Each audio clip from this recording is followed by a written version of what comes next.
कहते हैं अखबार पढ़ना शौक नहीं होता बल्कि आदत होती है। सुबह सुबह चाय की चुस्कियों के साथ अखबार को पढ़ते कई लोगों को आपने देखा होगा या फिर आप खुद भी इसे अमल में लाते होंगे। लिहाजा अखबार की आज की क्या है सुर्खियां, ये तो बताएंगे ही, ये भी बताएंगे कि आज किन किन खबरों पर हमारी नजर रहेगी।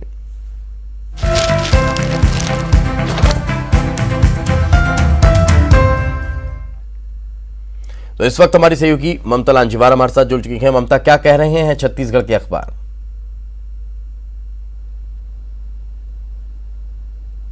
बिल्कुल, देखिए कल मुख्यमंत्री भूपेश बघेल जो है अपने पूरे मंत्रिमंडल के साथ में और धरने पर बैठे थे, मौन धरने पर बैठे थे। उसको सभी अखबारों ने कवर किया हुआ है। राज्यसभा में जो हंगामा हुआ था मानसून सत्र में, और जिस तरह से कांग्रेस लगातार आरोप लगा रही है कि राज्यसभा सांसद छाया वर्मा और राज्यसभा सांसद फूलोदेवी नेताम के साथ में वहां पर धक्का मुक्की की गई, उनके साथ दुर्व्यवहार किया गया, और इसको लेकर लगातार कांग्रेस भी आक्रामक है। बीजेपी भी उल्टे प्रोटेस्ट कर रही है। कल मुख्यमंत्री भूपेश बघेल जो है मौन धरने पर बैठे थे। बरसती बारिश में वो 1 घंटे तक मौन धरने पर बैठे रहे और उन्होंने बताया कि ये सरासर जो है वो छत्तीसगढ़ महतारी का अपमान है। तो इसको सभी अखबारों ने बहुत अच्छे तरीके से कवर किया हुआ है। दूसरी बात, अगर हम बात करें तो पूर्व प्रधानमंत्री स्वर्गीय राजीव गांधी की आज जयंती है, और जयंती पर क्या क्या होने वाला है इसको बताया गया है कि भाटा गांव में जो अंतर्राज्यीय बस टर्मिनल है उसकी शुरुआत होगी। शहीद स्मारक में मल्टीपल जो पार्किंग है उसकी शुरुआत होगी। राजीव गांधी किसान न्याय योजना उसकी दूसरी किस्त जाएगी। उसके अलावा अलग अलग कार्यक्रम होंगे जिसमें मुख्यमंत्री भूपेश बघेल शामिल होंगे। छत्तीसगढ़ में जो 6 जिले हैं वहां पर राजीव भवन जो है उनका लोकार्पण किया जाएगा। तो इसको कवर किया गया है। नवभारत की अगर हम बात करें तो नवभारत ने अच्छे से कवर किया है कि डेंगू ने 2 साल का पुराना रिकॉर्ड तोड़ा है, और रोज जो है वो पॉजिटिव आ रहे हैं। रोज 18 मरीज आ रहे हैं। तो ये अपने आप में एक अलार्मिंग है। लगातार हम भी बता रहे हैं कि किस तरीके की जो स्थिति है वो हो रही है। और डेंगू को लेकर अगर हम बात करें तो जिस तरीके से निगम प्रशासन को सामने आना चाहिए, जिस तरह से स्वास्थ्य विभाग को सामने आना चाहिए, तो वो एक सुस्ती दिखाई दे रही है, और ये आगे चल के स्थिति काफी खराब हो सकती है। भास्कर ने बताया कि किस तरीके से अनिर्णय की वजह से स्काई वॉक को लेकर कितनी ज्यादा राजनीति हुई, लेकिन अब आप देख सकते हैं कि जो स्काई वॉक का जो सामान है 2.5 साल से वो पड़ा हुआ है। जो आगे निर्माण होगा नहीं होगा, निर्माण को लेकर कई दौर की बैठक हो चुकी है, प्लानिंग में बन चुकी है, लेकिन वो पड़ा ही अटका ही उड़ा है। लिफ्ट एस्केलेटर 4 साल से परिसदा स्टेडियम पड़ा खराब हो गया। 45 लाख का तो जनता के पैसे हैं, और भी कई निर्माण कार्य जो है उनको लेकर ध्यान देने की जरूरत है। पीडब्ल्यूडी मंत्री है, उनको ताम्रध्वज साहू, उनको ध्यान देने की जरूरत है। इसके साथ अगर हम बात करें तो जो निलंबित आईपीएस है जीपी सिंह, उनके खिलाफ 400 पन्ने का चालान पेश किया गया है, और नई दुनिया ने इसे कवर किया काफी अच्छे से कि कोर्ट ने पुलिस को 23 अगस्त तक फरारी साक्ष्य पेश करने का आदेश दिया है, और आरोपित के करीबियों पर भी जो है वो पैनी नजर है।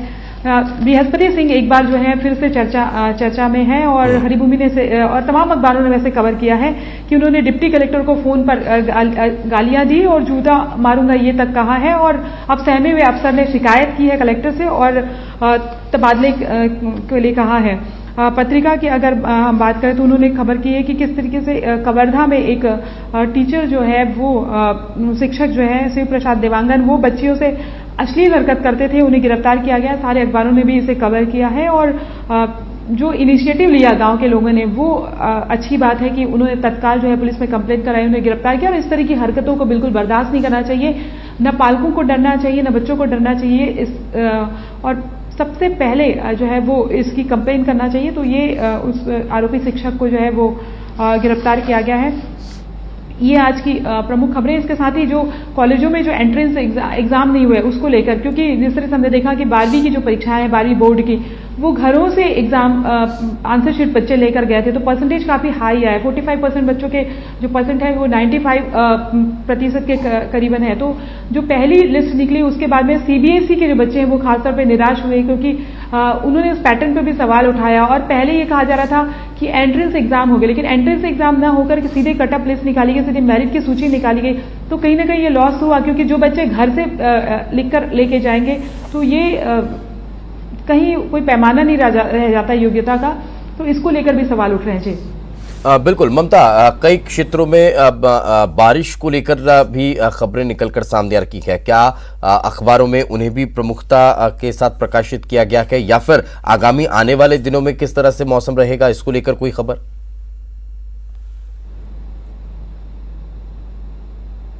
देखिए, मौसम विभाग ने अलर्ट जारी किया है। अगले 48 घंटों में भी प्रदेश के कई जिले जो हैं वहां पर उसमें भारी बारिश को लेकर चेतावनी जारी की है। अभी जो पिछले दिनों जो 3 दिनों तक के सिस्टम बना था वो और भी कई सिस्टम बन गए हैं, लेकिन अगर हम बात करें तो रायपुर संभाग में खासतौर पर जो सिस्टम बना था उसने निराश किया। उत्तर छत्तीसगढ़ में के कई इलाके ऐसे हैं जहां पर बाढ़ जैसी स्थिति भी हुई, और अगर हम बात करें तो उसको काफी अच्छे से कवर किया गया है। दूसरी बात यह है कि 10 जिले ऐसे हैं जहां पर औसत से कम बारिश अभी भी है, तो किसानों की चिंता तो बनी हुई है। अभी जो सिस्टम बने हैं उससे एक उम्मीद जगी है कि अच्छी बारिश होगी। बस्तर की तरफ भी हम देखें तो लगातार इस तरीके से हालात नहीं बने जो इस बार हालात बने। पूरे सावन जो है वो यूं ही गुजर गया, 2-3 दिन अब बचे हुए हैं।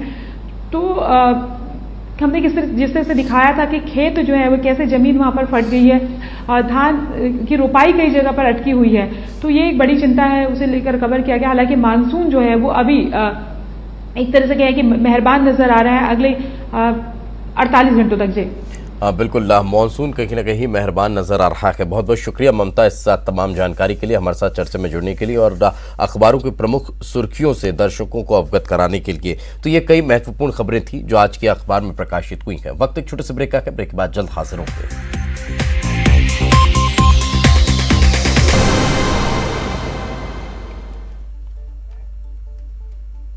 ब्रेक के बाद एक बार फिर आपका स्वागत है। राजीव गांधी की जयंती पर आयोजित न्याय योजना की किश्त आज जारी होने वाली है। संसद में बदसलूकी पर सीएम का मौन धरना भी हुआ है। तो आपको बता दें कि आज हितग्राहियों को राजीव गांधी किसान न्याय योजना की किश्त जारी की जाएगी। ये आज के जो कार्यक्रम हैं वो हम आपको बता रहे हैं। मुख्यमंत्री भूपेश बघेल आज किन कार्यक्रमों में रहने वाले हैं वो जानकारी इस वक्त हम आप तक पहुंचा रहे हैं। आज कई कार्यक्रमों में शामिल वे होने वाले हैं। आज हितग्राहियों को वे राशि का वितरण करेंगे, जारी करने वाले हैं।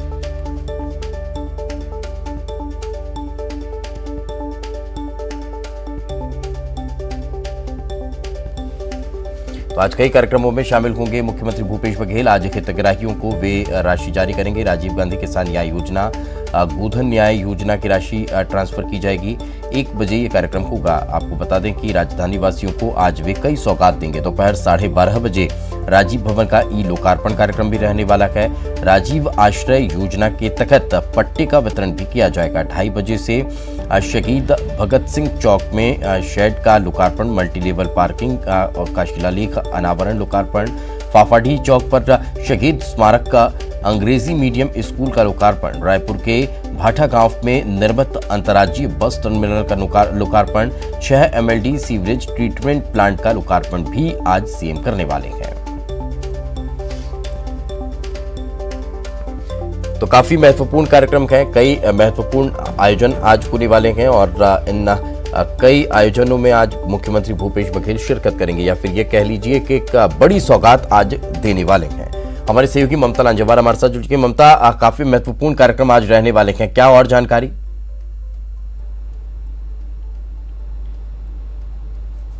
बिल्कुल, देखिए, आज पूर्व प्रधानमंत्री स्वर्गीय राजीव गांधी की जयंती है और इस जयंती पर कई सौगातें जो है राजधानी रायपुर के साथ ही छत्तीसगढ़ के लोगों को मिलने वाली है। सबसे बड़ी बात अगर हम बात करें तो राजीव गांधी किसान न्याय योजना की जो दूसरी किस्त है वो दी जाएगी 1500 करोड़ रुपए की।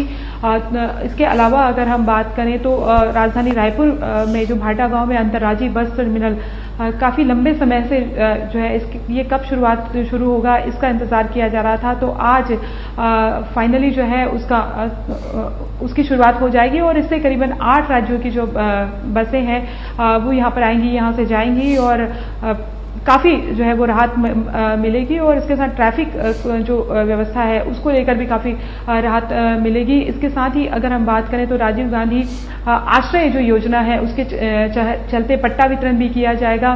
कांग्रेस पार्टी की बात करें तो जो 6 जिले मुख्यालय हैं वहाँ पर जो राजीव भवन बने हैं उनका लोकार्पण मुख्यमंत्री भूपेश बघेल करेंगे, वीडियो कॉन्फ्रेंसिंग के जरिए करेंगे। और जो कांग्रेस की राष्ट्रीय अध्यक्ष है सोनिया गांधी और सांसद राहुल गांधी जो हैं वो भी जुड़े रहेंगे। कांग्रेस के प्रदेश प्रभारी पीएल पुनिया जुड़े रहेंगे। इसके साथ ही अगर हम बात करें तो जो खारून नदी पर जो सीवरेज प्लांट बनाया जा रहा है उसकी जो लोकार्पण है वो भी किया जाएगा।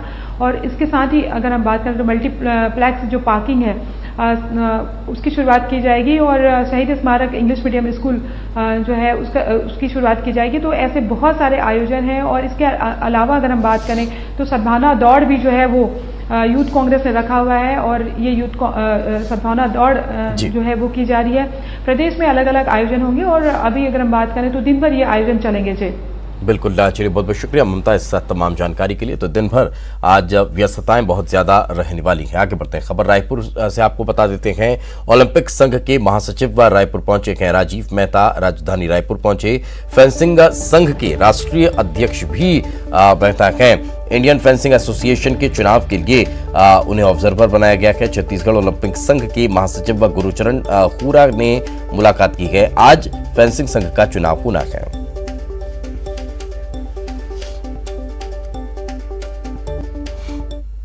खबर रायपुर से, कोरोना की रफ्तार पर ब्रेक लगता हुआ दिखाई दे रहा है। कोरोना की रफ्तार अब बेहद धीमी हो चुकी है। बीते 24 घंटे में 61 नए मरीज मिले हैं। बीते 24 घंटे में 2 लोगों की जान चली गई है। बस्तर में सर्वाधिक 11 मरीज मिले हैं। रायपुर और दुर्ग में 10-10 मरीज मिले हैं। 12 जिले का अगर जिक्र किया जाए तो एक भी मरीज यहां पर पॉजिटिव नहीं पाया गया है। 24 घंटे में 74 में लोगों ने कोरोना को मात दी है। एक्टिव मरीजों की संख्या अब 959 पहुंच चुकी है।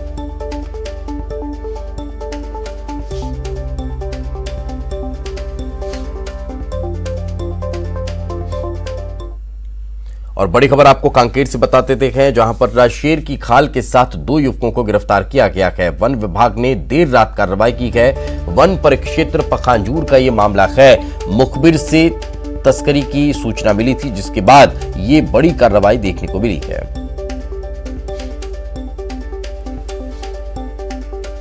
तो बड़ी खबर इस वक्त हम आपको कांकेर से बता रहे हैं, जहां पर शेर की खाल के साथ 2 युवकों को गिरफ्तार कर लिया गया है।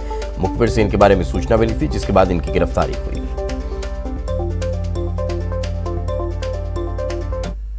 कोरोना संक्रमण के चलते लंबे अंतराल के बाद अब स्कूलों को 1 अगस्त से पढ़ाई के लिए खोला तो गया है, लेकिन स्कूलों में शिक्षकों की कमी के चलते बच्चों की पढ़ाई आज भी प्रभावित है। महासमुंद जिले के सिंघुड़ा हाई स्कूल में पिछले 3 साल से शिक्षकों की कमी है।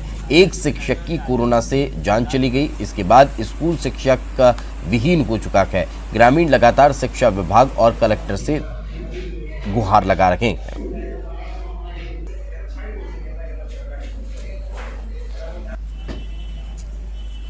अभी हम लोग बेल मेटल से उस पे धागे ये सब का काम कर रहे हैं। राखी बना रहे हैं। बेल मेटल जो बना हुआ है हमारे फैमिली के बना रहे हैं। उस पे हम धागे और मोतियों से बनाए बीड्स वो सब डालने का काम कर रहे हैं। आगे बढ़ते हैं। बालोद जिले के डोंडी ब्लॉक की दिव्यांग युवती को 10 किलोमीटर रोज बैसाखियों के सहारे चलना पड़ता है। युवती को सरकार की किसी योजना का लाभ नहीं मिल रहा है। यहां तक कि ट्राइसिकल की मांग को भी प्रशासन ने पूरा नहीं किया है। दिव्यांग रोज अपने गांव व पेटेचुआ से डोंडी आती है। यहां से 5 किलोमीटर बस से सफर करती है, फिर 10 किलोमीटर बैसाखियों के सहारे चलकर अपने कार्यस्थल जनपद पंचायत डोंडी पहुंचना पड़ता है।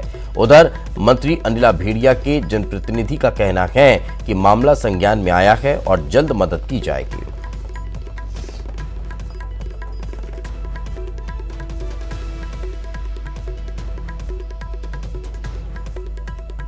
से विकलांग हूँ और मेरे मम्मी पापा तो नहीं है। भैया भाभी के साथ रहती हूँ और मैं रोज़ मेरे को आने जाने में बहुत परेशानी होती है और मुझे रोज़ 5 किलोमीटर चल कर आना जाना पड़ता है। बारिश के दिनों में मुझे बहुत परेशानी होती है। घर वाले मतलब कोई मुझे यहाँ तक छोड़ने वाले भी नहीं हैं। मैं अनिला भेड़िया से एक बार बोली थी, हमारे गांव में आई थी तो आवेदन भी की थी, लेकिन वो करेंगे ऐसे करके बोली थी, लेकिन वो भी ध्यान नहीं दिए। आपके माध्यम से ये मामला संज्ञान में आया है और आपने कहा है कि 5 किलोमीटर रोज़ वो पैदल अपने कार्य क्षेत्र में आती है। मैं अपनी पूरी टीम के साथ उनके घर तक जाऊंगा और उनसे चर्चा करके जो ज़रूरी सुविधा हो जिससे उसको दिक्कतें ना हो आने जाने में, उसके लिए हम लोग प्रयास करेंगे। गरियाबंद में 8 साल से लापता महिला अपने घर लौट आई है। महिला के लौटने पर परिजन बेहद खुश हैं। गोही केला के रखने वाले बलभद्र नागेश की मां साल 2013 में घर छोड़कर चली गई थी। काफी खोजबीन की लेकिन कुछ भी पता नहीं चल पाया। इस बीच सोशल मीडिया पर एक वीडियो वायरल हुआ। वीडियो बलभद्र के मां का था। वीडियो के बारे में जब जानकारी जुटाई गई तो पता चला कि बलभद्र की मां ओडिशा के बालांगीर जिले के किसी गांव में है। बलभद्र जानकारी मिलने पर तुरंत ओडिशा के लिए रवाना हो गए। 2 दिन की खोजबीन के बाद मां से मुलाकात की और बात हुई। बलभद्र का कहना है कि मां की मानसिक हालत ठीक नहीं थी और इस वजह से वो अक्सर घर से निकल जाती थी। हालांकि मां के मिल जाने से परिवार बेहद खुश है।